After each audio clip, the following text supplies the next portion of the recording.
اللهم صل على محمد وعلى آل محمد كما صليت على إبراهيم وعلى آل إبراهيم إنك حميد مجيد اللهم بارك على محمد وعلى آل محمد كما باركت على إبراهيم وعلى آل إبراهيم إنك حميد مجيد۔ مرنے سے پہلے اے مسلمان کر لے اس پہ غور، کتابوں کا خدا اور ہے، بابوں کا خدا اور۔ میرے بھائیو، یہ جو ہم نے بڑا سافٹ سا سلوگن دیا ہے جس کے اندر قیامت چھپی ہوئی ہے، اس میں قطعاً یہ مقصد نہیں ہے کہ ہمارے جو آباء و اجداد تھے وہ کسی اور خدا کی پوجا کرتے تھے اور ہم کسی اور خدا کی کرتے ہیں۔ اس میں میسج یہ ہے کہ ہمارے آباء و اجداد نے، ہمارے بزرگوں نے اکثر اوقات ہمیں اس رب کا تعارف کروایا جس رب کی کوالٹیز ان چیزوں سے بالکل مختلف تھیں جو علم وحی کے ذریعے اللہ نے اپنے محبوب امام کائنات سید الاولین والآخرین شفیع المذنبین رحمت للعالمین سیدنا و مولانا امام اعظم محمد رسول اللہ صلی اللہ علیہ وآلہ وسلم کے ذریعے، کتاب اللہ اور سنت کے ذریعے ہمیں اپنا تعارف کروایا۔ یہ بالکل الگ ہے، ورنہ خدا تو سب کا ایک ہے۔ ہم مسلمان اسے اللہ کہتے ہیں، کوئی اسے بھگوان کہتا ہے، کوئی اسے خدا کہتا ہے، کوئی گاڈ کہتا ہے، اور کوئی سپریم بینگ یا سپر نیچرل ایجنسی کہتا ہے۔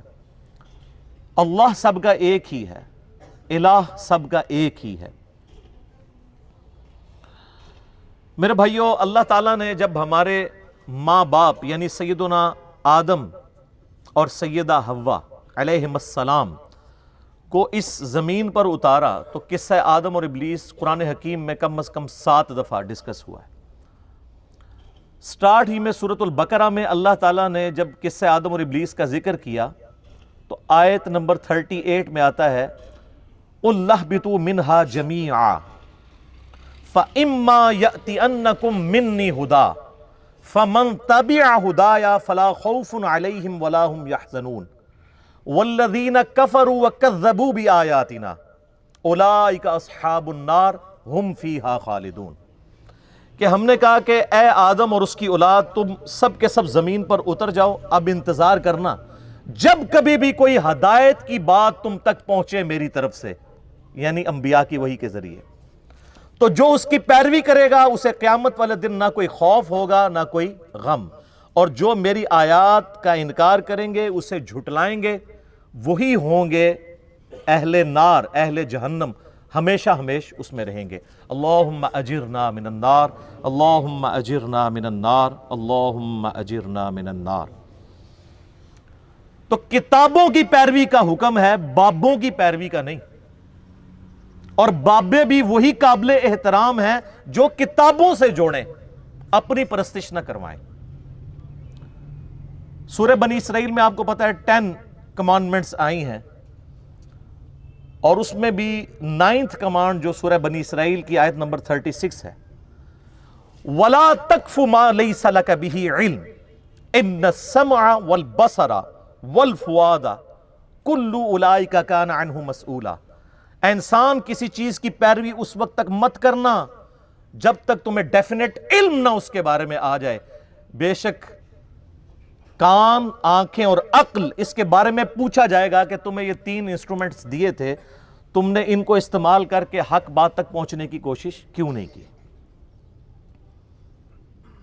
اور علم جو ہے وہ 2 ہی ہے، ایک ریویلڈ نالج ہے، وحی کا علم جو کتاب و سنت کی شکل میں ٹرانسفر ہوتا ہے، اور ایک ایکوائرڈ نالج ہے، سائنس کا علم، the knowledge obtained through observations and experiments۔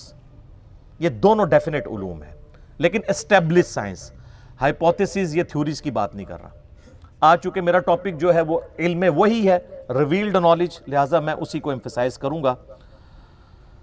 چنانچہ سورۃ الاحقاف کی آیت نمبر 4 ہے کہ نبی علیہ السلام کو یہ اللہ تعالیٰ نے سکھایا کہ جب کبھی بھی آپ سے کوئی بحث و مباحثہ کرے تو آپ نے اس سے بات کس طریقے سے کرنی ہے۔ ایتونی بکتاب من قبل ھذا او اثارۃ من علم ان کنتم صادقین. اگر تم اس کتاب کو نہیں مانتے نا، ایتونی بکتاب من قبل ھذا، اس سے پہلے کوئی اور کتاب نازل ہوئی ہے وہ لے آؤ میرے پاس. او اثارۃ من علم، یا کوئی انبیاء کی وحی میں سے آثار علم کے چل رہے ہوں، اگر تم سچے ہو تو ہمیں قرآن کیا کہتا ہے کہ بات کرنی ہے تو کتابوں سے اور انبیاء کے آثار یعنی سنت سے. تو سر پھر میں کیوں نہ کہوں، مرنے سے پہلے اے مسلمان کر لے اس پہ غور. کتابوں کا خدا اور ہے، بابوں کا خدا اور. اللہ تو ہمیں کہہ رہا ہے علمی کتابی بنو. ایتونی بکتاب من قبل ھذا او اثارۃ من علم. تو سر اسی لیے تو ہم نے عرض کیا ہے کیا کہ نہ میں وہابی نہ میں بابی، میں ہوں مسلم علمی کتابی. علمی کتابی یہ اسی آیت کی تو ٹرانسلیشن ہے. نہ ہم سو کالڈ وہابی ہیں، کوئی علمی بات کرے اسے اپنے زوم میں گالی دے دیں وہابی ہونے کی، اور نہ ہم بابوں کا دفاع کرنے والے بابی ہیں، ہم علمی کتابی مسلم ہیں. یہ اسی آیت کی ٹرانسلیشن کی ہے، بڑے پرفیکٹ انداز میں ایک میسج امت تک پہنچانے کی کوشش کی ہے. الحمدللہ میرے بھائیوں، اللہ کے محبوب صلی اللہ علیہ وآلہ وسلم نے پوری زندگی امت کو وحی کی طرف اس طریقے سے گامزن کیا کہ صحابہ کرام علیہم رضوان کے دل و دماغ میں یہ بات کوٹ کوٹ کے بھری کہ اپنا رابطہ وحی کے ساتھ رکھنا ہے. کیونکہ نبی علیہ السلام نے تو دنیا سے چلے جانا تھا. آپ علیہ السلام اپنے نائب کے طور پر علم وحی جو اللہ نے آپ کو دیا تھا کتاب و سنت کی فارم میں، وہ صحابہ کرام اور اہل بیت علیہم السلام اجمعین کے حوالے کر کے گئے. اس حوالے سے مجھے درجنوں احادیث فی البدی یاد ہیں. ٹاپ آف دا لسٹ وہ حدیث جو صحیح مسلم میں ہے، جو روایت کی ہے امام محمد باقر بن علی بن حسین بن علی علیہم السلام اجمعین، جو امام حسین علیہ السلام کے پوتے ہیں، اور انہوں نے روایت کی ہے جابر بن عبداللہ سے. اور ان سے آگے حدیث سنی ہے امام جعفر جو امام باقر کے بیٹے ہیں، انہوں نے، جو 148 ہجری میں فوت ہوئے اور بایزید 191 میں پیدا ہوئے.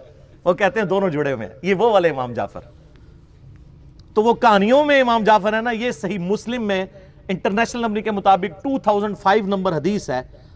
جابر بن عبداللہ کہتے ہیں، اور اس کو نقل کیا امام باقر نے، ان سے امام جعفر نے، اور پھر دو واسطوں سے امام مسلم نے لیا، کہ نبی علیہ السلام جب کبھی بھی کوئی خطبہ دیتے، عید کا خطبہ، جمعے کا خطبہ، یا اس کے علاوہ کبھی بھی تقریر کرتے، تو آپ علیہ السلام یہ جملے ضرور بولا کرتے: اما بعد فإن خیر الحدیث کتاب اللہ وخیر الہدی ہدی محمد صلی اللہ علیہ وآلہ وسلم وشر الامور محدثاتها وکل محدثۃ بدعہ وکل بدعۃ ضلالہ وکل ضلالۃ فی النار. کچھ الفاظ اس میں سنن نسائی کے بھی ہیں، ابو داؤد کے بھی ہیں، ترمذی کے بھی ہیں. بہرحال مین جو پورشن ہے وہ صحیح مسلم کی یہ حدیث ہے. آگاہ ہو جاؤ اس کے بعد کہ سب سے بہترین کلام اللہ کی کتاب ہے، اور سب سے ہدایت یافتہ راستہ محمد صلی اللہ علیہ وآلہ وسلم کا ہے، اور بدترین کام وہ ہیں جو دین میں خود سے داخل کر دیے جائیں. اس طرح کے تمام کام گمراہیاں ہیں، اور یہ تمام گمراہیاں دوزخ میں لے جانے والی ہیں. اللہم اجرنا من النار. مرنے سے پہلے اے مسلمان کر لے اس پہ غور. کتابوں کا خدا اور ہے، بابوں کا خدا اور. پھر صحیح مسلم میں جو حجۃ الوداع کی حدیث ہے، انٹرنیشنل نمبر کے مطابق 2950 2950، وہ بھی جابر بن عبداللہ سے ہے رضی اللہ تعالیٰ عنہما، اور وہ بھی امام باقر علیہ السلام نے ہی روایت کی ہے. امام باقر ان کو ملنے کے لیے جاتے ہیں، نابینا ہو چکے ہوتے ہیں. جابر بن عبداللہ، ان کو پتہ چلتا ہے کہ میرے نبی کا بچہ آیا، تو وہ ان کے گریبان کے بٹن کھولتے ہیں، اپنا ہاتھ رکھتے ہیں، کہتے ہیں تو میرے نبی کا بیٹا ہے، تو مجھ سے جو چاہے پوچھ. تو کہتے ہیں کہ چچا جان مجھے بتائیے کہ نبی صلی اللہ علیہ وآلہ وسلم نے حج کیسے کیا تھا. تو سر وہ 8 صفحوں کی حدیث ہے. حج کے ٹاپک پہ سب سے لمبی حدیث یہی ہے، اور مشکات میں حج والے چیپٹر میں آپ کو پہلی حدیث یہی ملے گی. اسے حدیث جابر کہتے ہیں، یہ امام باقر نے روایت کی ہے.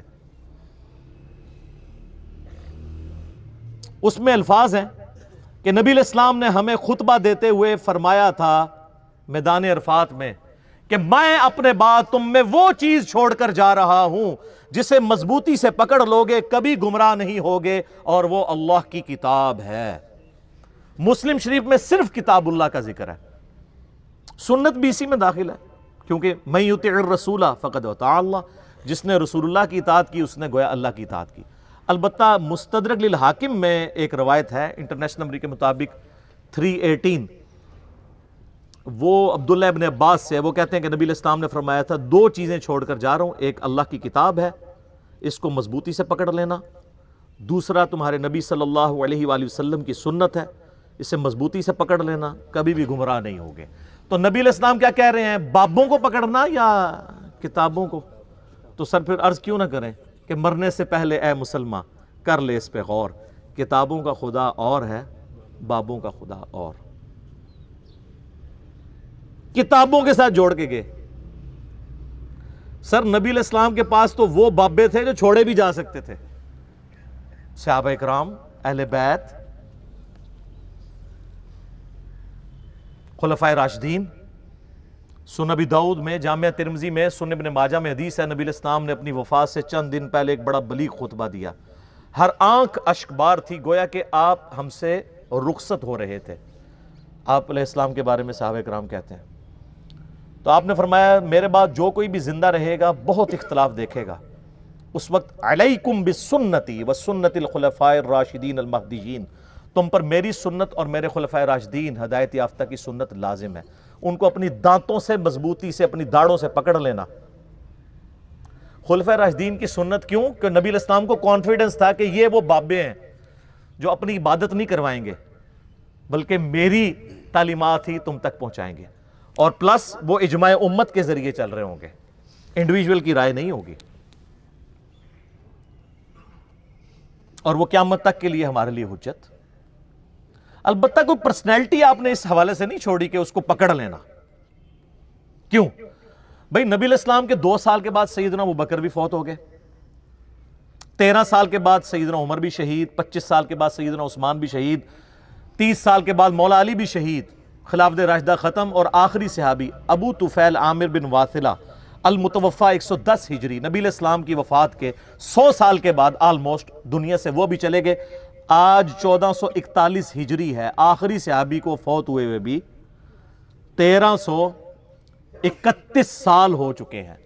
تو آپ کون سا ایسا بندہ چھوڑ کے جاتے ہیں جس کی عمر اتنی لمبی ہوتی؟ تو آپ نے ہمیں کتابوں کے حوالے کیا ہے، بابوں کے حوالے نہیں۔ ہاں وہ بابے ہمارے سر کا تاج ہیں جو ہمیں کتابوں سے جوڑیں، کیونکہ بابوں کی عزت کتابوں کی وجہ سے۔ اگر بابے کتابوں کے دشمن بن جائیں اور کہیں کتابوں سننا ڈائریکٹ نہ پڑھنا گمراہ ہو جاؤ گے، تو ایسے بابوں کو چاٹنا ہے، یہ تو دشمن ہے۔ اور وہ یہ بابے ہیں ہمارے امام، جنہوں نے اپنی کوئی بات نہیں، ہمارے محبوب صلی اللہ علیہ وآلہ وسلم کی تعلیمات من و عن ہم تک پہنچائی، الحمدللہ۔ پھر نبی علیہ السلام کا جو غدیر خم کا خطبہ ہے، اپنی وفات سے 2.5 مہینے پہلے آپ نے حجۃ الوداع سے واپسی پر مکے سے مدینے آتے ہوئے خم نامی گاؤں میں خطبہ دیا، اونٹ کے پالان کا ممبر لگایا گیا، آپ علیہ السلام نے کنکلوڈنگ گفتگو کی۔ صحیح مسلم میں اوپر تلے 4 احادیث ہیں انٹرنیشنل نمبر کے مطابق 6225 سے 6228 تک۔ اے لوگو آگاہ ہو جاؤ، میں بھی ایک انسان ہوں، قریب ہے کہ اللہ کا قاصد یعنی موت کا فرشتہ میرے پاس آئے اور میں اس کی دعوت قبول کر لوں۔ میں اپنے بعد تم میں 2 بھاری چیزیں چھوڑ کر جا رہا ہوں، ان میں سے پہلی چیز اللہ کی کتاب ہے، اس میں ہدایت ہے، اس میں نور ہے، تم اللہ کی کتاب کو پکڑو، اپنا تعلق اس کتاب کے ساتھ مضبوط کرو۔ اللہ کی کتاب اللہ کی رسی ہے، جو اسے پکڑے گا وہ ہدایت پر ہوگا، جو چھوڑ دے گا گمراہ ہو جائے گا۔ زید بن ارقم کہتے ہیں پھر نبی علیہ السلام ہمیں ترغیب دلاتے رہے، اللہ کی کتاب، اللہ کی کتاب، اللہ کی کتاب۔ وَاعْتَصِمُوا بِحَبْلِ اللَّهِ جَمِيعًا وَلَا تَفَرَّقُوا، سورہ آل عمران آیت نمبر 103۔ یہ غدیر خم کی حدیث میں ہے کہ وہ قرآن ہے رسی۔ اور پھر فرمایا دوسری بھاری چیز میرے اہل بیت ہیں، میں اپنے اہل بیت کے معاملے میں تمہیں اللہ کا خوف دلاتا ہوں، میں اپنے اہل بیت کے معاملے میں تمہیں اللہ کا خوف دلاتا ہوں، میں اپنے اہل بیت کے معاملے میں تمہیں اللہ کا خوف دلاتا ہوں۔ لیکن امت بالکل الٹ چلی، نہ قرآن کو پکڑا اور نہ اہل بیت کو چھوڑا، یعنی سب کو شہید کر دیا. بالکل الٹ امت چلی. اللہ کے فضل سے یہ وہ پلیٹ فارم ہے جس پلیٹ فارم سے قرآن کی توحید اور عقائد بھی بیان ہو رہے ہیں اور اہل بیت کا دفاع بھی ہو رہا ہے. سب نے لولی لنگڑی قسم کی تعلیمات لی ہوئی ہیں. یہ پرفیکٹ تعلیمات چل رہی ہیں، میری تعلیمات نہیں. ہم نے تو سر ہر بندے کو کتابوں کے ساتھ جوڑ دیا. میرے دنیا میں رہنے سے نہ رہنے سے کوئی فرق نہیں پڑتا. نبی علیہ السلام دنیا سے چلے گئے تو اسلام ختم نہیں ہوا، تو ہمارے جانے سے کیا ہوگا؟ البتہ ہم نے لوگوں کو کتابوں کے ساتھ جوڑ دیا. تو جس کے ہاتھ میں کتاب آ گئی تو سر کوئی مفتی، کوئی مولانا، کوئی سو کالڈ اسکالر اس کے سامنے بیٹھ نہیں سکتا. بخاری اور مسلم دونوں میں حدیث ہے، عبداللہ ابن ابی اوفا، یہ آخر میں فوت ہونے والے صحابہ میں سے ہیں، 86 ہجری میں فوت ہوئے. ان کو کچھ تابعین ملنے کے لیے آئے، ان میں سے ایک سیدنا طلحہ بھی تھے تابعی. انہوں نے پوچھا کہ بتائیے کیا اللہ کے محبوب صلی اللہ علیہ وآلہ وسلم نے کوئی وصیت فرمائی تھی اپنے بات؟ تو انہوں نے کہا نبی علیہ السلام نے اپنا وصی کسی کو نہیں بنایا. تو انہوں نے کہا پھر امت کے لیے کیوں ضروری ہے کہ وصیت کو فالو کرے؟ انہوں نے کہا اس لیے کہ اللہ کے نبی علیہ السلام نے ہمیں کتاب اللہ کے مطابق چلتے رہنے کی وصیت فرمائی تھی. یہ ہے وصی رسول، یہ ہے خلیفۃ الرسول. یہ حدیث بخاری اور مسلم دونوں میں ہے، اور بخاری میں نبی علیہ السلام کی وفات کے چیپٹر میں یہ حدیث موجود ہے کہ نبی علیہ السلام نے اپنا وصی کسے بنایا تھا؟ کتاب اللہ کو. کیونکہ وصی تو وہ ہونا چاہیے جو قیامت تک پھر رہے بھی نا. کوئی انسان ہوتا تو اس نے تو مر ہی جانا تھا، اس کا سٹیٹس وہی ہو جانا تھا. قرآن آج بھی زندہ ہے، قیامت تک کے لیے زندہ ہے. بخاری مسلم دونوں میں حدیث ہے، نبی علیہ السلام نے فرمایا اللہ نے ہر نبی کو کوئی نہ کوئی معجزہ دیا تھا، اور اس نبی پر ایمان لانے والے لوگوں کی تعداد ڈیپینڈ کرتی تھی اس معجزے پر. مجھے اللہ نے وحی کا معجزہ دیا ہے. میں اللہ سے امید کرتا ہوں سب سے زیادہ متبعین قیامت والے دن میری امت سے ہوں گے، کیونکہ میرا معجزہ سب سے بڑا ہے. آپ نے یہ مردے بخشوانے کا ذریعہ سمجھا ہوا ہے اس معجزے کو. یہ وہ معجزہ ہے جو نبی علیہ السلام کا واحد معجزہ ہے جس پہ دعوی نبوت ہے. اب یہ میرا فیوریٹ ٹاپک ہے، میں اس پہ گھنٹوں بول سکتا ہوں قرآن کے حوالے سے، لیکن آج میں نے آپ کو یہ بنیادی باتیں اس لیے بتائیں، کس لیے کہ مرنے سے پہلے اے مسلمان کر لے اس پہ غور. کتابوں کا خدا اور ہے، بابوں کا خدا اور. اب دوسری طرف جو بابے ہمیں کتابوں سے دور کرتے ہیں اور عزت اویل کر رہے ہوتے ہیں کتابوں کے نام پر، انہوں نے آپ دیکھیں اتنی بڑی بڑی وہ درسی کتابیں رکھی ہوتی ہیں عربی والی، شوکیس میں بھی اتنی کتابیں سجا کے رکھی ہوئی ہیں. اللہ کے فضل سے آپ ان پہ ہاتھ لگائیں تو آپ کو باریک سی مٹی بھی نظر آئے گی کہ کبھی کسی نے کھولی نہیں ہے، آپ پہ روب ڈالنے کے لیے. یہ روب ڈالنے والی نہیں ہے، ان کے اندر تو نوٹس بنے ہوئے ہیں. اور جب کوئی کتاب کی بات کرے تو کہتے ہیں جی کتابوں سے کیا ہوتا ہے جی، وہ تو قرآن میں لکھا ہوا ہے. کتابوں والے تو وہ تو گدھے پہ بھی کتابیں لاد دی جائیں. وہ سورۃ الجمعہ کی آیت کوٹ کرتے ہیں نا، آیت نمبر 5، حالانکہ وہ ان کے بارے میں ہے. وہ تو اللہ تعالیٰ نے علماء یہود سے کہا ہے کہ تمہاری مثال ان گدھوں کی سی ہے کہ جس پہ کتابیں لاد دی جائیں. گدھا چونکہ کتاب پڑھ کے ہدایت نہیں حاصل کر سکتا، صرف بوجھ ہی اٹھائے پھرتا ہے، صرف شوکیس میں سجا کے ہی رکھتا ہے. تو گویا وہ علماء جو کتابوں سے استفادہ نہیں کرتے وہ گدھے ہیں، اور جو کتابوں سے استفادہ کر کے لوگوں کو کتاب اللہ کی طرف بلاتے ہیں وہ تو نبی علیہ السلام کے جانشین ہیں. دیکھیں کیا بات تھی اور کس طرح یہ فٹ کر دیتے ہیں. اسی کانٹیکسٹ میں وہ آیت بڑی اہم ہے، سورۃ النساء کی آیت نمبر 59، یا ایھا الذین آمنوا اطیعوا اللہ واطیعوا الرسول واولی الامر منکم. اے اہل ایمان اطاعت کرو اللہ کی اور اس کے رسول کی، اور جو تم میں حکمران ہے اس کی. لیکن حکمران کی اطاعت ایبسولوٹ نہیں ہے، وہ ریلیٹو ہے. فَإِن تَنَازَعْتُمْ فِي شَيْءٍ فَرُدُّوهُ إِلَى اللَّهِ وَالرَّسُولِ. اگر تمہارا تنازع کھڑا ہو جائے تو پھر اللہ اور اس کے رسول سے فیصلہ کروانا ہے. إِن كُنتُمْ تُؤْمِنُونَ بِاللَّهِ وَالْيَوْمِ الْآخِرِ. اگر تمہارا ایمان ہے نا اللہ پر اور قیامت کے دن اللہ سے ملاقات کرنے پر، تو اس شخص کی یہ روش ہوگی کہ وہ فیصلہ اللہ رسول سے کرائے گا۔ ذالک خیر و احسن تأویلا، اسی میں تمہاری خیریت ہے اور اسی کا انجام بہتر ہونے والا ہے۔ کتنی دھمکی ہے۔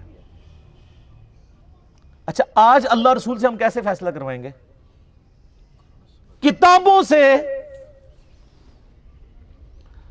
آج اللہ اور اس کا رسول ہمارے سامنے ایز این انسٹیٹیوشن ہے، سامنے تو نہیں ہے، ان کی تعلیمات کتابوں میں۔ تو سر پھر ہم آپ کو کیوں نہ جھنجھوڑیں کہ مرنے سے پہلے اے مسلمان کر لے اس پہ غور۔ کہیں ایسا تو نہیں ہے کہ کتابوں کا خدا اور ہے اور بابوں کا خدا اور جب تجھے پتہ چلے گی نا حقیقت کہ ایسا ہی ہے، پھر تو کہے گا نہ میں بابی، نہ میں بابی، میں ہوں مسلم علمی کتابی۔ یہ اندر سے آواز نکلے گی، یہ آخر میں جا کے نکلتی ہے۔ میں اپنے بھائیوں کو درس سے پہلے کہہ رہا تھا نا کہ حالت امن کا نعرہ جو ہے نا وہ یہ ہے کہ مرنے سے پہلے اے مسلمان کر لے اس پہ غور، کتابوں کا خدا اور ہے، بابوں کا خدا اور جب یہ پتہ چل جائے گا پھر تو آپ کی جنگ ہو جائے گی معاشرے سے، پھر آپ کو وتواصوا بالحق کی وجہ سے وتواصوا بالصبر بھی کرنا پڑے گا، پھر آپ کو یہ نعرہ بلند کرنا پڑے گا کہ نہ میں وابی، نہ میں بابی، میں ہوں مسلم علمی کتابی۔ یہ دونوں چیزیں کورلیٹڈ ہیں، الٹیمیٹلی اس لیول تک آپ پہنچیں گے، اور دونوں چیزیں میں کتاب اللہ سے اور سنت سے دلائل کے ساتھ ثابت کر رہا ہوں۔ اب میرے بھائیوں،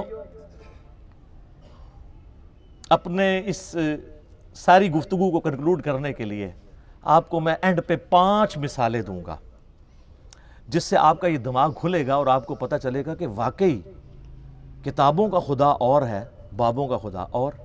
ویسے تو مجھے اللہ کے فضل سے، مجھے کیا، آپ جتنے یہاں پہ آڈینس بیٹھی ہے 300-400، آپ میں سے ایک کو اللہ تعالیٰ مثال بھی یاد ہوگی، اتنی ویڈیوز ہیں، لیکن میں 5 ایسی مثالیں آپ کے سامنے رکھوں گا کہ وہ دماغ میں ڈرل کریں، اور جب یہ ہماری ویڈیو میں سے یہ والا کلپ والا پورشن علیحدہ سے چڑھے تو آپ کسی کو کوئی اور لیکچر نہ دکھائیں، صرف یہ دکھا دیں اور اسے کہیں کہ بھئی خود فیصلہ کرو کہ یہ ہم جو رونا رو رہے ہیں کہ مرنے سے پہلے اے مسلمان کر لے اس پہ غور، کتابوں کا خدا اور ہے، بابوں کا خدا اور۔ یہ ہمارا دعویٰ جذباتیت پر مبنی ہے، واقعی علمی دعویٰ ہے۔ تو سنیں میرے بھائیوں، پہلی مثال، آپ نے اکثر بزرگوں کے بارے میں سنا ہے کہ جی روزانہ ایک قرآن پڑھتے تھے۔ کوئی آگے جاتا ہے وہ کہتا ہے جی رات کو کھڑے ہوتے تھے، ایک ٹانگ پہ ایک قرآن پڑھتے تھے، دوسری ٹانگ پہ کھڑے ہو کے دوسرا قرآن۔ جس نے تھوڑی لمبی چھوڑنی ہوتی ہے وہ کہتے ہیں جی 3 قرآن روز کے۔ 8 قرآن والا ورژن بھی ہے۔ سر فضائل اعمال اٹھائیں، یہ میں یعنی کوئی زبانی کلامی باتیں نہیں کر رہا ہوں، یہ وہ ٹیکسٹ بک ہے جس کے بارے میں دعویٰ کیا جاتا ہے قرآن کے بعد سب سے زیادہ دنیا میں پڑھی جانے والی کتاب ہے فضائل اعمال۔ میں تبلیغی جماعت سے بڑی محبت کرتا ہوں، آپ کو پتہ ہے، جہاں پہ علمی اختلاف ہے میں ضرور ریکارڈ کرواؤں گا۔ مولانا طارق جمیل صاحب حفظہ اللہ تعالیٰ کے سامنے بھی سارا مقدمہ رکھا ہے، اور آپ کو پتہ ہے تبدیلی تو آئی ہے نا، پھر کلپ دیکھا ہے آپ نے، تبدیلی آ گئی ہے، وہ بھی مانتے ہیں، لیکن ان بیچاروں کا جتنا زور چلتا ہے اتنی بات کر سکتے ہیں۔ تو یہ فضائل اعمال میں لکھا ہوا ہے میرے بھائی کہ ایک بزرگ تھے روزانہ ایک قرآن پڑھتے تھے، ایک اور بزرگ کا لکھا ساتھ کہ وہ 3 قرآن روزانہ پڑھتے تھے، پھر آگے کہتے ہیں 8 قرآن بھی روزانہ پڑھتے تھے، اور پھر لکھا کہ امام ابو حنیفہ رحمہ اللہ تعالی رمضان شریف میں 61 قرآن پڑھتے تھے۔ 61 کی گنتی وہ کہتے ہیں ایک قرآن دن میں ایک رات میں، کتنے ہو گئے؟ 60، اور ایک تراویح بھی۔ ہاں جی، ایک 8 تھا، پھر تاک کرنا تھا نا انہوں نے۔ اب یہ لانا بات ہے جب 29 روزے ہوتے ہوں گے پھر کیا کرتے ہوں گے؟ تو بہرحال لوگ کہتے ہیں 61 قرآن امام حنیفہ رحمہ اللہ۔ یہ فضائل اعمال میں لکھا ہوا ہے سر، ہم جے پی جیز ایڈ کریں گے، ایک ایک چیز کا جے پی جی ڈالیں گے تاکہ آپ ایک بار یہ سوچیں کہ مرنے سے پہلے اے مسلمان کر لے اس پہ غور، کتابوں کا خدا اور ہے، بابوں کا خدا اور۔ یہ بابوں کا تعارف ہے قرآن کے حوالے سے، اور ایک کتابوں کا تعارف ہے۔ سر جامعہ ترمذی میں حدیث موجود ہے، اللہ کے محبوب صلی اللہ علیہ وآلہ وسلم نے فرمایا جس شخص نے 3 دن سے کم میں قرآن کمپلیٹ کیا، مکمل کیا، اس نے قرآن کے فہم میں سے کچھ بھی حاصل نہیں کیا۔ یہ ان کو کہہ رہے ہیں جن کو عربی آتی تھی، تو آنو تو عربی آندھی بھی کوئی نہیں۔ جن کو عربی آتی ہے ان کو کہا جا رہا ہے 3 دن سے کم میں قرآن مکمل کیا، تو فہم اس کا حاصل ہی نہ کیا۔ تو یہ جو 8 قرآن روزانہ کر رہے ہیں یہ کس سنت پہ عمل کر رہے ہیں؟ اپنی وشفل تھنکنگز میں سرگرداں ہیں. اور اس سے بھی مزے کی بات صحیح مسلم میں حدیث ہے, نبی علیہ السلام نے صحابہ کرام سے فرمایا, یہ حدیث بخاری میں بھی ہے لیکن مسلم میں ڈیٹیل ہے, بخاری مسلم دونوں میں ہے, کہ بھلا بتاؤ تم میں سے کسی شخص کی استطاعت ہے کہ وہ ایک رات میں 1/3 قرآن پڑھ لے, یعنی 10 پارے, آج کی ڈیٹ میں پارے اس زمانے میں تو نہیں تھے. تو صحابہ کرام نے کہا کہ یا رسول اللہ کس کی استطاعت ہوگی کہ وہ رات میں 1/3 قرآن پڑھ لے؟ ہائے ہائے ہائے ہائے ہائے, سر ہے استطاعت, فضائل مال میں 8 بھی آ جائے, لیکن صحابہ کرام تو بزرگ نہیں تھے نا, آپ کو پتہ ہے, وہ تو کامل ایمان مومنین تھے. یہ کہانیوں والے ہیں, وہ کامل الایمان اے کہانی باز. تو صحابہ نے کہا یا رسول اللہ کسی کی استطاعت نہیں. تو آپ نے فرمایا کہ سورۃ الاخلاص پڑھ لو, یہ 1/3 قرآن کے برابر ہے, 1/3 قرآن کے برابر ہے. اپنے نظریات کے اعتبار سے بھی, کیونکہ قرآن حکیم کا 1/3 عقیدہ توحید ہے, اور چونکہ سورہ اخلاص توحید کی جڑ ہے, اس اعتبار سے بھی تعلیمات میں بھی یہ 1/3 ہے قرآن کا, اور فضیلت میں بھی. اچھا اگر یہ کہتے ہیں نا کہ ہمارے بزرگ جو 8 قرآن پڑھتے تھے وہ 24 بار پڑھتے سن سورہ اخلاص, پھر تو ٹھیک ہے. 8 × 3 = 24. 24 ٹائمز اگر سورہ اخلاص کوئی پڑھ لے اور 8 قرآن روزانہ کے, اگر یہ کہتے ہیں پھر تو ٹھیک ہے. لیکن آپ کو بھی پتا ہے کہ انہوں نے یہ نہیں کہا ہوا, ٹھیک ہے, کیونکہ اس پہ پوری رات ایک ٹانگ پہ کھڑا نہیں ہونا پڑتا. سورہ اخلاص اگر کسی نے پڑھنی ہے 3 دفعہ کتنا ٹائم لگتا ہے. اور آپ کو ایک اوریجنل مدنی لطیفہ سناتے ہیں. یہاں پہ جیلم ہمارے شہر کے اندر تبلیغی مرکز ہے, کبھی کبھار میں زور کی نماز میں وہاں چلا جاتا ہوں. تو زور کی نماز کے بعد نا فضائل اعمال کی تعلیم ہوتی ہے. اب وہ عالم دین ہے جو وہ فضائل اعمال پڑھ کے سنا رہے ہوتے ہیں, اور سامنے مدرسے کے بچے بھی ہوتے ہیں. تو میں نے اپنے بچوں کو پابند کیا کہ تم نے بھی سن لیا کرو تعلیم نا. اب میرا ایک بچہ ماشاءاللہ 10 سال کا ہے اور ایک آلموسٹ 11 سال کا. تو یہ میں 5-6 مہینے پہلے کی بات کر رہا ہوں. تو ہم درس سن رہے نا, تو یہی والا جناب وہ فضائل قرآن والا آ گیا جی, ایک بزرگ 3 قرآن روزانہ, ایک 8 قرآن, اور یہ 61 قرآن. اب میں جب بیٹھا ہوا درس سن رہا نا, تو میں بچوں کی طرف دیکھ رہا, میں نے کہا کہیں یہ بھی وہی تو نہیں سوچ رہے جو میں سوچ رہا ہوں.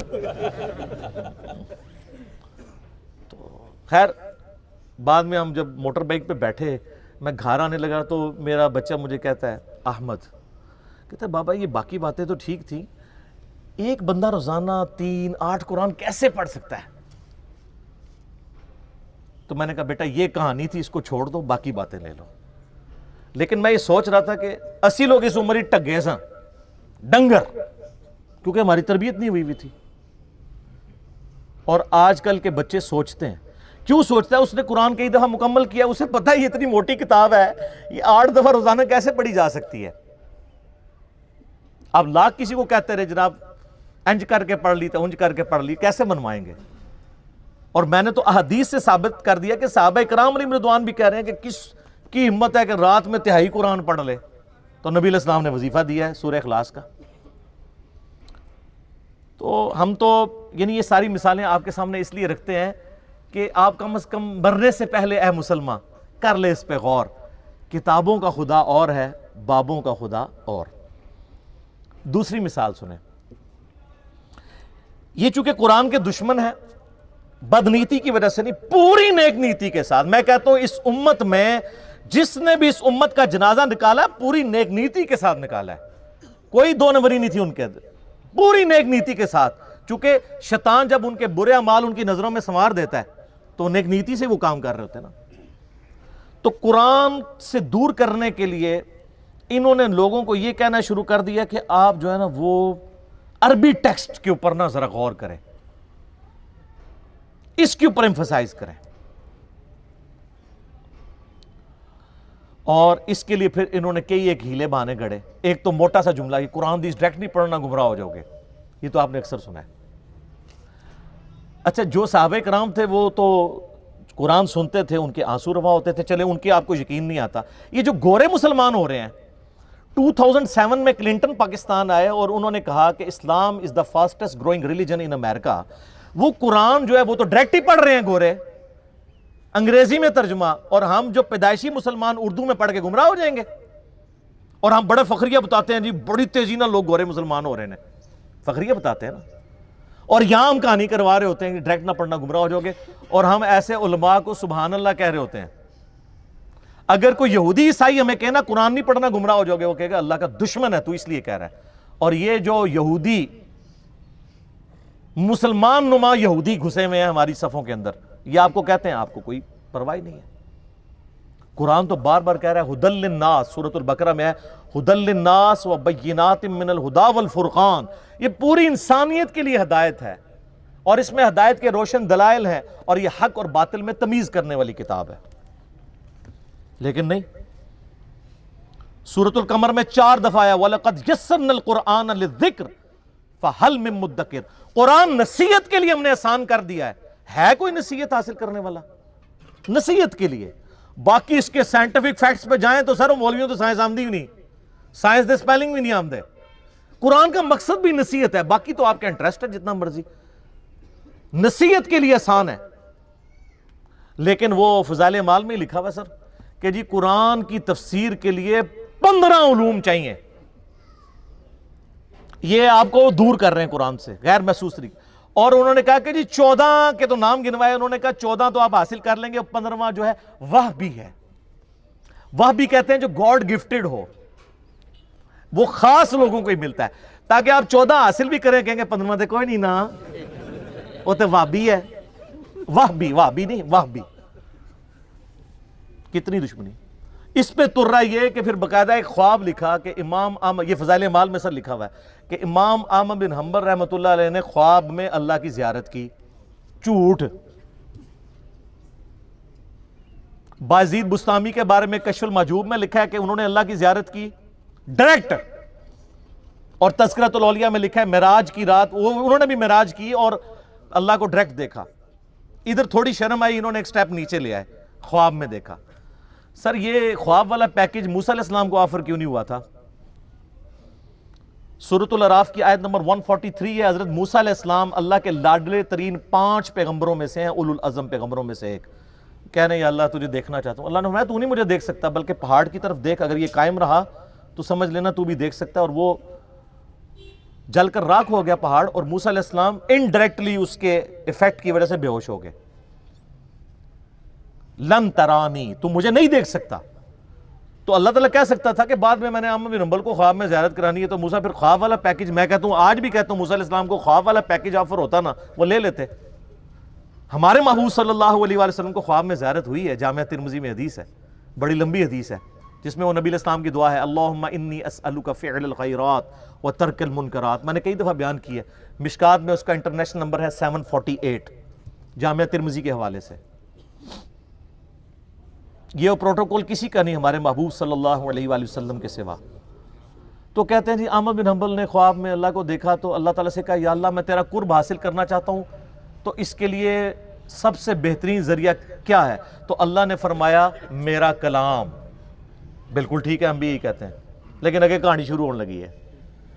تو احمد بن حنبل نے کہا کہ یا اللہ سمجھ کے یا بغیر سمجھ کے؟ ہائے ہائے ہائے، احمد بن حنبل پہ رہلا ادھر باقاعدہ ہماری ٹریننگ کی تھی اسی کہ کل اسی کہانی کرانی ہے، کل ہم نے کہانی کرانی ہے، آپ ذرا یہ بھی پوچھ لے۔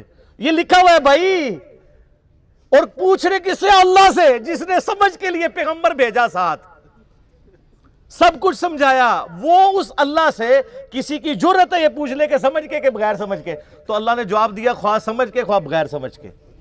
استغفر اللہ واتوب الیہ۔ میں کہتا ہوں جی اس جھوٹے پر اللہ کی لعنت جس نے یہ خواب گھاڑ کر امام احمد بن حنبل کی طرف منسوب کیا۔ اور احمد بن حنبل کو تو یہ سمجھ بغیر سمجھ کہنے کی ضرورت نہیں تھی، ان کو ویسے ہی عربی آتی تھی کہانی۔ اور اسے کہ احمد بن حنبل جو ہے پنجابی، پٹھان، سندھی یا بلوچ سن۔ یہ ہے جناب بابوں نے جو آپ کو تعارف کروایا۔ اور سر آپ کتاب اللہ کھولیں تو سورہ صاد کی آیت نمبر 29 ہے، کتاب انزلناہ الیک مبارک۔ یہ وہ مبارک کتاب ہے جو ہم نے محبوب صلی اللہ علیہ وآلہ وسلم آپ کی طرف نازل کی ہے، لیدبروا آیاتہ، تاکہ لوگ اس کی آیات میں تدبر کریں۔ اور نصیحت حاصل کریں اس سے عقل والے. اچھا یہ آپ بتائیں گے نا لوگوں کو تو یہ اگلی کہانی کرائیں گے. دیکھیں اس میں لکھا ہے عقل والے نصیحت حاصل کریں, تو ہر کوئی تو عقل والا نہیں ہے. اچھا جی تو تسی روٹی جڑی ہے ناکرا کھاندے ہو, عقل تو ہر بندے کو ہے میرے بھائی. جب قرآن کہتا ہے کہ عقل والے, تو اللہ تعالیٰ اس سے مراد لیتا ہے ادر دین مجذوب اور کلندر اور مجنون. تو کوئی بھی نہیں ہے ان میں سے, ہم میں سے کوئی ہے مجنون, کلندر یا مجذوب, چلا, پاگل؟ وہ صحیح بخاری میں تعلیقاً روایت ہے, مولا علی کے قول ہے, امام بخاری چیپٹر کی ہیڈنگ میں لے کے ہیں, اور سنن ابن ماجہ میں مولا علی علیہ السلام نے نبی علیہ السلام سے یہ روایت کی ہے کہ 3 قسم کے لوگ ہیں جن سے اللہ نے شریعت کا قلم اٹھا لیا ہے: سویا ہوا شخص, اور نابالغ, اور تیسرا جو شخص پاگل ہے, جس کو آپ مجذوب کہہ لیں, مجنون کہہ لیں, کلندر کہہ لیں. اس کو عقل نہیں ہے, اس کی پوچھ نہیں ہے. باقی تو ہر بندہ عقل والا ہے. تو عقل والے سے مراد ہر وہ انسان جس کی عقل سلامت ہے, وہ پاگل نہیں ہوا. اور جو اپنی عقل کے ہوتے ہوئے اپنی عقل کو استعمال نہ کرے تو اس کو اللہ تعالیٰ نے قرآن میں کہا ہے یہ جانور سے بھی بدتر ہے. جی سورۃ الاعراف آیت نمبر 179, وَلَقَدْ ذَرَأْنَا لِجَهَنَّمَ كَثِيرًا مِّنَ الْجِنِّ وَالْإِنسِ, ہم نے جنوں اور انسانوں کی اکثریت پیدا ہی اس لیے کی ہے کہ الٹیمیٹلی انہوں نے دوزخ میں ہی جانا ہے. وَلِعَاذُ بِاللَّهِ تَعَالَى. اللہم اجرنا من النار, اللہم اجرنا من النار, اللہم اجرنا من النار, آمین. پھر اللہ تعالیٰ ساتھ ہی فرماتا ہے ہم نے انہیں عقل دی تھی یہ سوچتے نہیں, ان کو کان دیے تھے یہ سنتے نہیں, ان کو آنکھیں دی تھیں یہ دیکھتے نہیں. عبرت والا دیکھنا. اولئک کالانعام بل ہم اضل, یہ جانوروں کی مانند ہیں بلکہ ان سے بھی گئے گزرے ہیں جو اپنی عقل کو, کانوں اور آنکھوں کو استعمال کر کے حق بات تک پہنچنے کی کوشش نہیں کرتے. تو قرآن تو اس لیے نازل ہوا تھا, سمجھ کے پڑھو یا بغیر سمجھ کے, کڈی وڈی کہانی کرائی ہے. اور یہ فضائل اعمال شریف میں لکھی ہوئی ہے. چلو, اور وہ کوئی عام آدمی نہیں, باہر لکھا ہوا ہے شیخ المحدثین, استاذ العلماء, اور یہی تعلیمات ہیں جو صوفیاء نے شروع سے دی ہیں, اور ہم آپ کو رو رو کے بتا رہے ہیں کیا کہ مرنے سے پہلے اے مسلمان کر لے اس پہ غور, کتابوں کا خدا اور ہے, بابوں کا خدا اور اللہ نے ہمیں تو یعنی سمجھ کے کیا, نبی علیہ السلام کو تو اللہ تعالیٰ نے اسپیشلی حکم دیا ہے سورۃ الانعام آیت نمبر 19 میں, وَأُوحِيَ إِلَيَّ هَذَا الْقُرْآنُ لِأُنذِرَكُمْ بِهِ وَمَنْ بَلَغَ. اے نبی علیہ السلام فرما دیجئے قرآن اللہ نے مجھے اس لیے وحی کیا ہے تاکہ اس کے ذریعے میں تمہیں بھی ڈر سناؤں آخرت کا, اور جس تک اس کی دعوت پہنچ جائے اسی کتاب کے ذریعے ہدایت دے لوگوں کو. فضائل اعمال فضائل سنت یا کسی مولوی کی لکھی ہوئی کتاب سے نہیں, اللہ کی کتاب سے. پھر سورہ قاف کی آخری آیت ہے 45 نمبر, فَذَكِّرْ بِالْقُرْآنِ مَنْ يَخَافُ وَعِيدٍ. اے نبی علیہ السلام اس قرآن کے ذریعے آپ لوگوں کو ڈر سنائیں آخرت کا, ہر اس شخص کو جو اللہ کی دھمکی سے ڈر جائے. تو سر پھر ہم کیوں نہ کہیں کہ کتابوں کا دین اور ہے اور بابوں کا دین اور. تیسری مثال, آپ نے اکثر بریلوی اور دیوبندی بزرگان دین سے اور علماء کرام سے, میں بزرگان بے دین اور علماء کرائم کی بات نہیں کر رہا, بزرگان دین اور علماء کرام سے یہ اکثر سنا ہوگا کہ جی بزرگ روحانی طور پر دیکھے گئے ہیں, جی ہوتے ادھر ہیں, کبھی مدینہ شریف حاضری میں پہنچے ہوتے ہیں, کبھی وہ مکہ شریف پہنچے ہوتے ہیں, نماز میں غیر حاضر ہوں تو وہ کہتے ہیں جی نماز روحانی طور پہ وہاں ادا کی. اور یہ سب جگہ کہاں رہی ہیں, کہیں دعوت اسلامی کی بہاروں کے نام سے ہے اور کہیں تبلیغی جماعت کی کارگزاری کے نام سے, یہ ہر جگہ جاری ہے. کہتے ہیں جی وہ بزرگ ادھر تھے تو ہے ادھر تھے, روحانی طور پہ ان کو وہاں دیکھا گیا, انہوں نے وہاں نماز پڑھی. یہ ہے بابوں نے جو آپ کو بتایا. اور سر صحیح مسلم میں حدیث ہے, نبی علیہ السلام ایک چوراہے سے گزرے تو بنو سلمہ وہاں کھڑے تھے. نبی علیہ السلام نے پوچھا تم لوگ یہاں کیوں کھڑے ہو؟ ان کا یا رسول اللہ ہم بڑی دور سے اپنے گاؤں سے مسجد نبوی میں آپ کے پیچھے نماز کے لیے آتے ہیں تو تھک جاتے ہیں, بڑی مشکل سے پہنچ پاتے ہیں, جماعت پکڑنے میں مشکل ہوتی ہے, تو ہم نے ارادہ کیا ہے کہ ہم مدینہ شریف شہر کے اندر ہی شفٹ ہو جاتے ہیں تاکہ آسانی سے آپ کے پیچھے نماز پڑھ لیں. تو نبی علیہ السلام نے فرمایا تم جتنے قدم چل کے آتے ہو ہر قدم کے عوض تمہارے لیے نیکی لکھی جاتی ہے. یار صحابہ کرام کیا لوگ تھے یار, کوئی آرگومنٹ ہی نہیں کیا, کہ یا رسول اللہ ٹھیک ہے ادھر ہی رہیں گے. کسی نے نہیں کہا یا رسول اللہ تھک جائیں گے، یہ نیکیوں کے لیے کتنے حریص.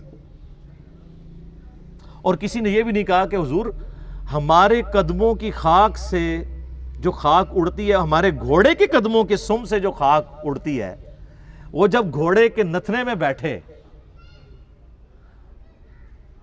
تو اس کے برابر بھی کوئی امت کا ولی غوث قطب ابدال نہیں ہو سکتا. تو ہمارے بعد تو بزرگان دین ہواؤں میں اڑ اڑ کے مکے اور مدینے نمازیں پڑھیں گے، تو یا رسول اللہ ٹھیک ہے، ہم شفٹ نہیں ہوتے، ہم اڑ کے آ جایا کریں گے. اس زمانے میں کوئی نہیں اڑتا تھا، آج بھی کوئی نہیں اڑ سکتا میرے بھائی، کہانی ہے سب. اگر کسی کو زوم ہے نا اڑ سکتا ہے، تو سارے بزرگان دین کٹھا کہتے ہیں دنیا اولیاء اللہ سے خالی نہیں ہے. ایک ولی لے آؤ نا سر، منار پاکستان پہ چڑھاتے ہیں، لیکن ہمیں تو یقین ہے کہ وہ شہادت کے رتبے پہ پہنچیں گے. انگریز کا پیراشوٹ اس کو باندھ دیں گے، وہ چھلانگ لگائے، اڑ کے بتائے. اور جب ویسے تو وہ پہلے ہی توبہ کر لے گا، اور اگر وہ چھلانگ لگائی دے شہید ہونے کے لیے تو مرنے سے پہلے ایک بٹن دبائے، اس کے بعد زمین پہ لینڈ کرتے ہی نہ اناؤنسمنٹ کرے، نہ میں وابی، نہ میں بابی، میں ہوں مسلم علمی کتابی. سر پھر یہی ہونا چاہیے نا، کہانیاں کرائی سی ہوں توبہ بھی کرنا. اور پھر وہ اپنے مریدوں کو بھی کہے کہ مرنے سے پہلے اے مریدو کر لو اس پہ غور، میرا خدا اور تھا اور کتابوں کا خدا اور، اب میں کتابوں کے خدا کو ماننا شروع ہو گیا ہوں. سر یہ چھوڑ دیں، جن کو اپنے بزرگوں پہ مان ہے نا، ان کے ساتھ آپ جہاز میں فلائٹ لیں، سارے مرید کٹھے ہوں، بڑے بڑے امیر مرید ہوتے ہیں نا، کاکپٹ سے صرف پائلٹ کو نکال کے نا پیچھے لیں اور کسی ولی اللہ کو بٹھا دیں کاکپٹ میں، وہ یہ جہاز لینڈ نہیں کرا سکتا. اڑنا تو بڑی دور کی بات ہے، اس دنیا میں نہیں لینڈ کرے گا، آخرت کی زندگی میں. لیکن فائدہ کوئی نہیں نا سر، لینڈ ہوئے گا انشاءاللہ. ظاہر ہے لینڈ تو انہیں کرنا ہے جو فیول مکڑا ہے. وہ لادہ بات ہے کہ آپ لوگ جو ہے وہ پھونک مار کے بغیر پیٹرول کے گاڑیاں چلاتے ہیں، لیکن جہاز نہیں اڑتا بغیر پیٹرول دے. سب کہانیاں، اتنی کہانی ہے. اور لوگ صاحب وہ جی جناب نکاح ماری، لوہے محفوظ پڑھ لیا، تھلے ویکھیا 7 زمینہ کراس، تیل بھی کراس. وہ سر ایڈون نے دریافت کیتا آ کے 200-250 سال پہلے پنسلوینیا چ. تو کیا کرتے رہے ہیں؟ تیل کیوں کراس؟ ہر بزرگ کو ہی تیل کراس ہو گیا. سر نہیں، دنیا بقدر ایفرٹ ہے، جو ایفرٹ پٹ کرے گا اسے رزلٹ ملے گا. وہ تخت بلقیس والا آپ میرا کلپ دیکھ لیں، تو باقی چیزیں میں نہیں بیان کرتا. سیکنڈ لاسٹ مثال، چوتھی، آپ کو پتہ یہ بڑی مشہور حدیث ہے بخاری اور مسلم دونوں میں، سیدنا اسامہ ابن زید سے متعلق. ایک جنگ کے دوران کافر سے مڑ بھیڑ کے دوران جب وہ کافر ان کی تلوار کے نیچے آیا تو اس نے کلمہ پڑھ دیا، لیکن انہوں نے پھر بھی اسے قتل کر دیا. بعد میں قلق تھا، نبی علیہ السلام کی خدمت میں حاضر ہوئے کہ یا رسول اللہ اس طرح لڑائی ہوئی، وہ میری تلوار کے نیچے آیا، کلمہ پڑھ دیا، پھر بھی میں نے اسے قتل کر دیا. تو نبی علیہ السلام فرمایا تو نے اسے کیوں قتل کیا؟ کہ یا رسول اللہ اس نے اوپر سے کلمہ پڑھا تھا ڈر کی وجہ سے، اندروں وہ کافر تھی. ہو سکتا ہے یہ بات ٹھیک بھی ہو، ہم بھی یہی ججمنٹ کرتے، لیکن نبی علیہ السلام نے فرمایا کیا تو نے اس کا دل چیر لیا تھا؟ تو صحابہ نے تو نہیں کہا یا رسول اللہ کہ اولیاء اللہ دل کا حال جان لیتے ہیں تو ہم تو اولیاء کے امام ہیں. جی میں نے دل چیر لیا تھا. اور جو کہہ رہا تھا اس کو بھی پتا تھا میں کیا کہہ رہا ہوں، کہ کوئی نہیں دل چیر سکتا، صرف نبی کو وحی کی تائید حاصل ہوتی ہے. پھر آپ نے فرمایا اسامہ تو کیا کرے گا جب قیامت والے دن وہ کلمہ پڑھتا ہوا اللہ کے حضور تیرے خلاف مقدمہ قائم کرے گا؟ اسامہ تو کیا کرے گا؟ اسامہ تو کیا کرے گا؟ اسامہ تو کیا کرے گا؟ نبی علیہ السلام یہ الفاظ ریپیٹ کرتے رہے. سیدنا اسامہ کہتے ہیں میری خواہش ہوئی کاش آج سے پہلے میں کافر ہوتا اور آج کلمہ پڑھ کے مسلمان ہوا ہوتا، کم از کم میرا یہ گناہ تو دھل جاتا. ہوئے ہوئے، اسامہ ابن زید عام بندہ نہیں. صحیح بخاری میں حدیث ہے کہ نبی علیہ السلام زانوں پہ ایک طرف حسن ابن علی کو بٹھاتے تھے تو دوسرے طرف اسامہ ابن زید کو، حضور کے بچوں کی مانت، پوتا حضور کا صلی اللہ علیہ وآلہ وسلم. بڑے بڑے صحابہ غصے کی حالت میں نبی علیہ السلام کو اپروچ نہیں کرتے تھے. تو اسامہ بن زید سے سفارش کرواتے تھے. وہ جو بخاری مسلم میں حدیث ہے جب فاطمہ نامی عورت کی چوری کا مقدمہ آیا اور نبی علیہ السلام کو سفارش کی گئی, وہ بھی اسامہ کے ذریعے کی گئی تھی, لیکن حضور نے ادھر بھی لحاظ نہیں کیا. آپ نے فرمایا تم لوگ مجھے سفارشیں کرواتے ہو, اللہ کی قسم تم سے اگلے لوگ اس لیے تباہ و برباد ہوئے, ان کے اشرافیہ کے لیے الگ قانون ہوتے تھے اور عام لوگوں کے لیے الگ. اللہ کی قسم اگر میری بیٹی فاطمہ بھی چوری کرتی میں اس کے بھی ہاتھ کٹوا دیتا. مجھے اپروچ کرتے ہو تم. یہ ہیں اسامہ ابن زید. اور اب ذرا مجھے بتائیں, جو کہتے ہیں جی بزرگ دلوں کے حال جان لیتے ہیں, کہتے ہیں آپ رائے ونڈ چلے جائیں, آپ ملتان شریف چلے جائیں, کسی بھی شریف جگہ پہ چلے جائیں تو مرید وہ ڈر ڈر کے بیٹھے ہوتے ہیں جی بزرگ دل کا حال جان لیتے ہیں. میں نے کہا نا, پرانیاں گلاں, پرانے فرقے, پرانے بزرگ. ہوں تو انہاں دی برسیاں بھی ہو چکی ہیں نا, 1000 سالہ برسیاں. جو جتنا پرانا ہے وہ اتنی برسی ہو چکی ہے. میں یہ چیلنج کرتا ہوں, میں اپنی میکینیکل انجینئرنگ میں سے مشین ڈیزائن کا یا اسٹرینتھ آف مٹیریل کا ایک فارمولا میکینکس آف مٹیریلز کا لکھ کے دیتا ہوں کاغذ کے اوپر, کوئی دنیا کا بزرگ مجھے دیکھ کے پڑھ کے بتا دے. ہاں اگر وقت کا پیغمبر ہو وہ پڑھ کے بتا سکتا ہے, کیونکہ اسے وحی کی تائید حاصل ہوگی. نبی علیہ السلام کو کئی مواقع کے اوپر آپ کو پتہ ہے کافروں نے سوال کیے ہیں, نبی علیہ السلام کو نہیں پتا تھا, اللہ نے صورتیں نازل کر کے جواب سکھا دیے. قصہ موسیٰ اور خضر سکھایا, حضرت یوسف علیہ السلام کی بایوگرافی سکھائی, ذوالقرنین بادشاہ سے متعلق سکھایا سورۃ الکہف میں. وہ ایک دیوبندی مولانا بیٹھا ہوا ہے کوئی مجہول قسم کا, اور وہ اپنے آپ کو کہتا ہے میں مفتی اعظم امریکہ ہوں. اس نے میرے جواب میں ریکارڈ کرایا, اس نے دیکھو کتنا گستاخ ہوا ہے. وہ کہتا ہے یہ تو اللہ کے نبی کے سامنے بھی رکھو تو وہ بھی فارمولہ نہیں پڑھ سکتے. لعنت ہے تیرے ایسے عقیدے کے اوپر, کلمہ پڑھ کے مسلمان ہو, بے شرم انسان. یہ میں اپنی ذات کی خاطر نہیں کہہ رہا, یہ تو حضرت عمر ہوتے تو پہلے تو اس کی وہ کرتے نا, پھر اگلی بات اس سے کرتے. نبی علیہ السلام کو تو اپنے بابے بچانے کے لیے یوز کر رہا ہے. وہ امام حنیفہ رحمہ اللہ کا وہ گناہ دھلنے والے واقعے کو ڈیفینڈ کرتے ہوئے یہ کہہ رہا تھا. نبی علیہ السلام کے پیچھے اللہ ہے. سورہ ال عمران کی آیت نمبر 179 ہے کہ اللہ کی یہ شان ہی نہیں ہے کہ کسی غیر نبی کو غیب پر مطلع کرے, وہ اپنے پیغمبروں کو غیب کے اوپر اطلاع دیتا ہے, اور تمہارا کام ہے اللہ اور اس کے پیغمبروں پہ ایمان لاؤ, بس اس حد کو کراس مت کرو. تو نبی علیہ السلام کو اگر یہ چیلنج دیا جائے وقت کے پیغمبر کو, وہ پڑھ کے سنا بھی دے گا, اس کو اللہ آنے واحد میں سب کچھ سکھا دے گا. بابوں کو اس لیے میں چیلنج کر رہا ہوں کہ تمہارا تو کہنا ہے کہ ہمارا اللہ سے تعلق ہے, اللہ کو تو آتی ہے نا انجینئرنگ, پڑھ کے بتاؤ. تم کہتے ہو ہم دلوں کے حال جانتے ہیں, ہمیں کشف القبور ہوتا ہے, وہ بھی کہانیاں. صحیح مسلم میں حدیث ہے, بخاری میں بھی اس کا کچھ حصہ ہے. ایک مدعم نامی غلام تھا نبی علیہ السلام کا, خیبر کے موقع پر نامعلوم تیر لگا, وہ شہید ہو گیا. صحابہ نے کہا سیدھا جنتی ہے. آپ فرمایا تم جنتی کہہ رہے ہو, اس نے تو مال غنیمت کی ایک چادر چرائی تھی جو آگ کی پہنا دی گئی ہے اس کے اوپر, میں دیکھ رہا ہوں. تو صحابہ کرام فوراً گھروں کو لوٹے. اگر کسی نے کوئی رسی کا ایک ٹکڑا بھی یہ سمجھ کے اٹھایا تھا نا اس کی تو خیر ہے, وہ بھی لا کے مال غنیمت میں جمع کروایا کہ یہ سر وہ لوگ سمعنا و اطعنا تھے, سننے والے اور ماننے والے. تو صحابہ کرام کو تو سامنے میت کے اوپر آگ کی جو چادر نظر نہیں آئی ہے. بخاری مسلم میں حدیث ہے, نبی علیہ السلام گزر رہے تھے, آپ رک گئے, آپ کا خچر بدک گیا, کیونکہ آپ علیہ السلام اس پہ بیٹھے ہوئے تھے, اس کی برکت سے اللہ نے اس کو بھی دکھا دیا. ویسے ہی بخاری مسلم میں حدیث ہے کہ ایک مناظر جو ہیں وہ جنوں انس کے علاوہ ساری مخلوقات دیکھتی ہیں. آپ فرمائیں 2 قبر والوں کو عذاب ہو رہا ہے, ایک پیشاب کے چھینٹوں سے نہیں بچتا تھا, دوسرا چغلی کھاتا تھا. پھر آپ نے ایک ٹہنی توڑ کے اس کے 2 حصے کر کے لگایا, فرمایا جب تک یہ ہری رہیں گی ان کے عذاب میں تخفیف ہوتی رہے گی, نبی علیہ السلام کی مبارک ہاتھوں کی برکت سے. تو صحابہ کرام کو تو عذاب قبر نظر نہیں آیا. کہانیاں دل کا حال جان لیتے ہیں. سر اب زمانہ بدل چکا ہے, اب ہر طرف صدا ہے کیا کہ نہ میں وابی نہ میں بابی, میں ہوں مسلم علمی کتابی. یہ علمی کتابی باتیں. آخری مثال 5ویں فقہ حنفی سے متعلق. فقہ حنفی کی ساری کتابوں میں آپ کو ملیں گی یہ ساری کہانیاں. جب ان کو دلائل نہیں ملتے نا تو وہ پھر روب ڈالتے ہیں آپ کے اوپر, چاہے وہ قاضی ثناء اللہ پانی پتی ہوں, خواہ وہ صاحب در مختار ہوں, صاحب رد المختار ہوں, یہ سب لوگ یہ کہانی لکھتے آئے ہیں.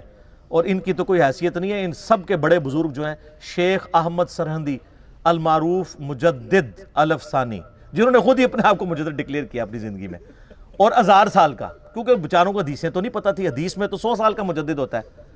سنن نبی داؤد میں حدیث ہے، المستدرک الحاکم میں ہے کہ ہر صدی کے کنارے کے اوپر اللہ تعالیٰ ایک ایسا شخص ضرور بھیجے گا میری امت میں جو دین کی تجدید کرے گا. 100 سال میں ایک. امت کا پہلا مجدد عمر بن عبدالعزیز ہے، المتوفا 101 ہجری، 101 ہجری میں فوت ہوئے 38 سال کی عمر میں. اور آخری جو مجدد ہیں وہ امام محمد بن عبداللہ المہدی ہیں، درمیان میں ہر فرقے کے اپنے ہیں. یہ دو پہ امت متفق ہے اور سنی شیعہ دونوں متفق ہیں.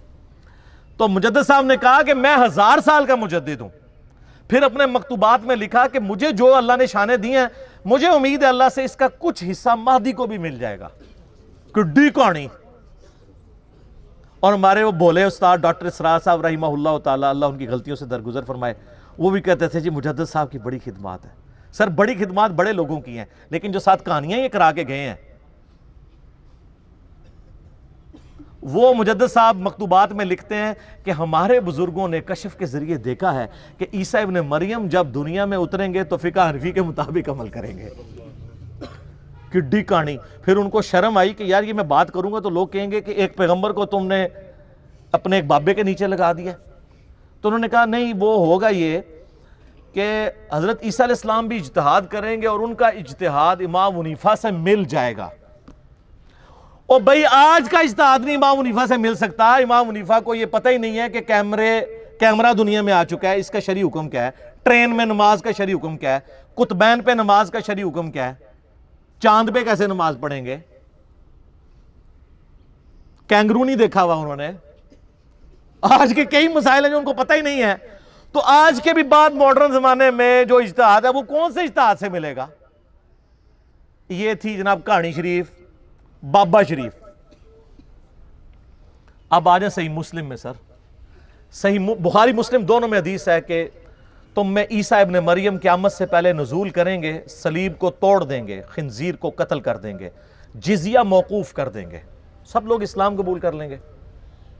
اور مسلم شریف کے الفاظ ہیں، وہ راوی حدیث کہتا ہے کہ وہ جب دنیا میں اتریں گے تو تمہارے رب کی کتاب اور تمہارے نبی کی سنت کے مطابق تمہیں چلائیں گے. تو وہ کیا ہوں گے؟ علمی کتابی. مرنے سے پہلے اے مسلمان کر لے اس پہ غور. کتابوں کا خدا اور ہے، بابوں کا خدا اور. عیسیٰ ابن مریم کتاب اللہ اور سنت کے مطابق. اور بالکل ٹھیک ہے سر، حجۃ الوداع کا خطبہ بھی یہی ہے. یہ بالکل فٹ ان بیٹھتا ہے. اچھا مزے کی بات ہے کہ حضرت عیسیٰ کے نزول کی حدیثیں تو مسلم شریف سے لے رہے ہیں، اور مسلم شریف میں لکھا ہے کہ انہوں نے امام حنیفہ کا مقلد نہیں ہونا، نبی علیہ السلام کا متبع ہونا ہے. وہ لے نہیں رہے. کیوں نہیں لے رہے؟ اس کی وجہ یہ سر مسلم شریف انہوں نے پڑھی نہیں ہے، کہانیاں پڑھ دے رہے ہیں. کیونکہ دیکھ لیں مجدد صاحب بھی کہہ رہے ہیں کہ ہمارے بزرگوں نے دیکھا ہے، وہ بھی کہہ رہے تھے بزرگوں نے دیکھا ہے. ایک بزرگ دوسرے بزرگ کا بتا کے جاتا ہے، وہ اس کا بزرگ، پھر اس طریقے سے یہ چین چلتی جاتی ہے. اور یہ ایسے خطرناک لوگ ہیں، جانے سے پہلے اتنے بچے دے کے جاتے ہیں جو ان کو بزرگ ڈکلیئر کریں، پھر وہ جاتے ہوئے بچے دیتے ہیں تاکہ وہ خود بزرگ ہوں، اور وہ بچے پھر آگے بچے دیتے ہیں، روحانی بچے. میں شیطانی بچے نہیں کہتا، یہ تو آگے جا کے پتہ چل جائے گا. تو یہ جناب ہمارا درد تھا. ہم آپ کو کتابوں سے جوڑ رہے ہیں، بابوں سے نہیں. اور جب آپ کتابوں سے جڑ گئے تو آپ نبی علیہ السلام کے مبارک قدموں تک پہنچ گئے.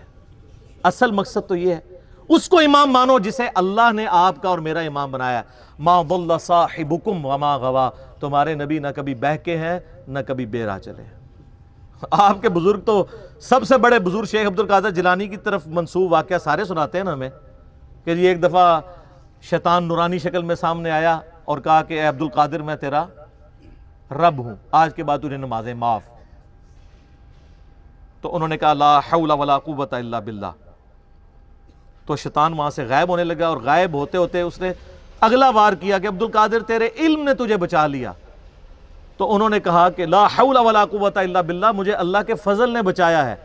تو اس نے کہا کہ میں نے تیرے اس لیول پہ پہنچے ہوئے 70 غوث دوزخ تک پہنچا دیے اس تکبر کی وجہ سے، تجھے تیرے علم نے بچایا. تو انہوں نے کہا لا حول ولا قوت الا باللہ، مجھے اللہ کے فضل نے بچایا.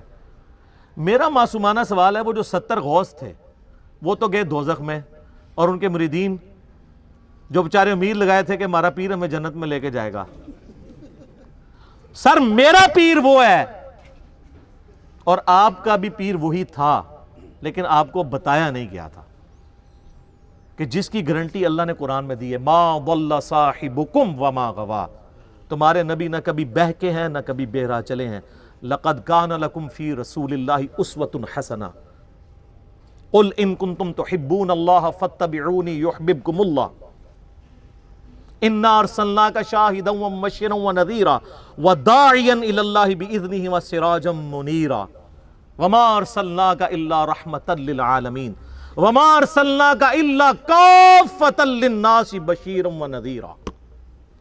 سر اللہ کے نبی کے ہوتے ہوئے کسی بابے کی بزرگ کی ضرورت ہے میرے بھائی؟ تو مرنے سے پہلے اے مسلمان کر لے اس پہ غور. کتابوں کا خدا اور ہے، بابوں کا خدا اور. میں اپنی گفتگو کو کنکلوڈ کرتا ہوں صحیح مسلم کی اس مشہور حدیث پہ، انٹرنیشنل نمبر کے مطابق 7377 دجال کے کانٹیکسٹ میں. نبی علیہ السلام فرماتے ہیں دجال کا ظہور ہوگا نا تو ایک مومن اٹھے گا، وہ کہے گا کدھر ہے دجال، مجھے ملاقات کرواؤ. تو اس کے جو حواری ہیں دجال کے، وہ کہیں گے نہیں ڈائریکٹ نہیں تمہیں ملاقات کرنے دیں گے. ظاہر ہے پیر صاحب سے کون ڈائریکٹ مل سکتا ہے؟ وہ کہے گا نہیں، تمہارے پیر نے کہا ہوا ہے کہ جو بھی اس طرح آئے نیا بندہ اس کو میرے ساتھ ملاقات کرواؤ تو مجھے لے جاؤ اس کے پاس. وہ کہیں گے ہم تجھے ماریں گے. وہ کہتے ہیں مار لینا یار، لیکن دجال نے کہا ہوا ہے کہ جب کسی کو مارنا ہو تو میرے سے پہلے ملاقات کرانا. تو اس کو لے جائیں گے. جب لے کے جائیں گے وہ کہے گا تو دجال ہے، لیکن اس کے ماتھے پہ لکھا ہوگا کاف الف را، کافر، لیکن لکھا ہوگا وہ ایبریویشن میں. تو آپ جیسے لوگ جو ہے نا، آپ سے مراد بابوں والے، وہ کاف سے کشف، الف سے الہام، فا سے فیض اور را سے روحانیت پڑھ لیں گے.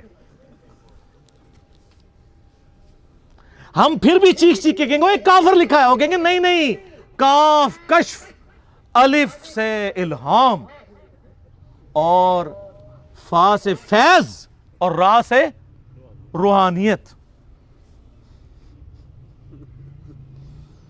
مرنے سے پہلے اے مسلمان کر لے اس پہ غور. کتابوں کا خدا اور ہے، بابوں کا خدا اور.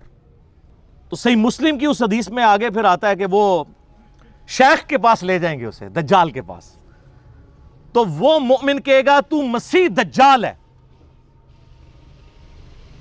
وہ کہے گا میں رب ہوں تیرا، دیکھ میں بارش برسا رہا ہوں، میں سبزہ اگا رہا ہوں. وہ کہے گا میرے نبی کی حدیث مجھے پہنچی ہے تو دجال ہے. تو سر یہ مومن کون ہوگا؟ علمی کتابی. وہ کہے گا میں تیرے 2 ٹکڑے کروں گا، اور وہ 2 ٹکڑے کر کے ان میں چلے گا، پھر ٹکڑوں کو حکم دے کے پھر زندہ کر لے گا. جب وہ زندہ کرے گا کہے گا اب تو مان لے میں نے تجھے مردہ کر کے زندہ کیا، میں تیرا رب ہوں. وہ کہے گا تیرے اس عمل نے میرے ایمان میں اضافہ کیا ہے، تو واقعی دجال ہے، اور اب تو میرے قتل پر قادر بھی نہیں ہوگا. اور نبی علیہ السلام فرماتے ہیں جب اسے قتل کرنے لگے گا تو اس کی گردن جو ہے وہ تانبے کی ہو جائے گی، وہ اس کے اوپر قدرت نہیں پائے گا، تو اسے اٹھا کے وہ آگ میں پھینک دے گا، لیکن وہ اصل میں جا کے جنت میں گرے گا، یعنی اللہ کے پاس پہنچ جائے گا.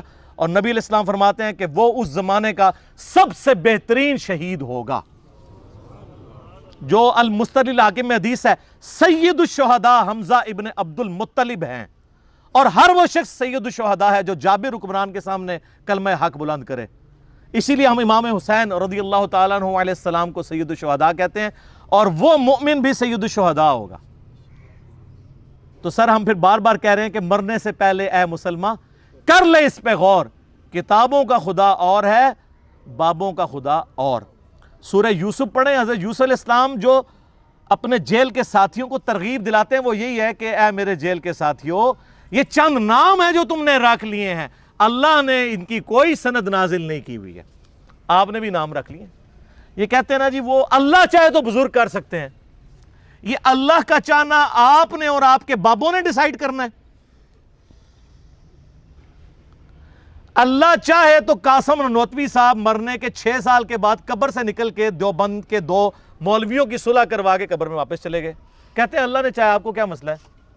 ہمیں مسئلہ یہ ہے کہ جب بریلویوں کا بابا نکلتا ہے تو آپ کہتے ہیں کہانی ہے، اے دو کہانی باز ہو. ایسے کبھی نہیں ہوتا میرے بھائی. لا تبدیل لکلمات اللہ. یہ سب آپ نے کہانیاں بنائی ہیں. اللہ تعالیٰ نے قرآن حکیم میں بارہا یہ بات کی ہے، وَلَا تَقُولُوا عَلَى اللَّهِ إِلَّا الْحَقِّ. مت کہو اللہ کے بارے میں کوئی بات ایسی سوائے اس کے جو حق پر مبنی ہو. ہم کہتے ہیں بابے آپ کے کیا کر رہے ہیں، وہ کہتے ہیں جی کعبے میں بھی کرین گر گئی تھی. تو سر اللہ نے کب کہا ہے کہ آپ بسم اللہ پڑھ کے ساکٹ میں 2 انگلیاں دے دو تو بچ جاؤ گے؟ اللہ نے تو بقدر ایفرٹ چھوڑا ہے آپ کو. یہ آپ کے بابوں کا دعویٰ تھا کہ جی دنیا دا نظام چلا رہے ہیں. اللہ نے تو حسین ابن علی کو بھی مظلومانہ شہید ہوتے دیکھا ہے. اللہ نے تو حجاج ابن یوسف کے ذریعے اور یزید کے ذریعے خانہ کعبے کی توہین ہوتے ہوئے دیکھی ہے. وہ ابرا کے لشکر کو ایک ہی دفعہ ہلاک کیا ہے. ایک ہی دفعہ آگ ٹھنڈی ہوئی ہے ابراہیم علیہ السلام پہ. رومن امپائر کے بیٹل فیلڈز میں کئی صحابہ کو تیل کے کڑاہوں میں زندہ جلایا گیا. اللہ نے کہیں یہ نہیں کہا میں بچاؤں گا. آخرت کی گارنٹی ہے. دنیا بقدر ایفرٹ ہے. یا آپ کو ایفرٹ پٹ کرنی پڑے گی. چلیں یہ اللہ کی بات کرتے ہیں، اچھا ہی کرتے ہیں. یہ ہمیں بتانے جاتے ہیں اللہ تو آڈا تے بابے ساڈے. ایسی بھی کہنے ہیں سر مرنے سے پہلے اے مسلمان کر لے اس پہ غور. کتابوں کا خدا اور ہے، بابوں کا خدا اور جب یہ غور کر لو تو ایک دفعہ جھوم کے کہنا ہے کیا کہ نہ میں وابی نہ میں بابی، میں ہوں مسلم علمی کتابی. ٹھیک ہو گیا جناب؟ صلوات بر محمد وآل محمد. اللہم صلی علی محمد وعلی آل محمد کما صلیت علی ابراہیم وعلی آل ابراہیم انک حمید مجید. اللہم بارک علی محمد وعلی آل محمد کما بارکت علی ابراہیم وعلی آل ابراہیم انک حمید مجید. سبحانک اللہم وبحمدک اشہد ان لا الہ الا انت استغفرک واتوب الیک وما علینا الا البلاغ المبین. جزاکم اللہ خیرا.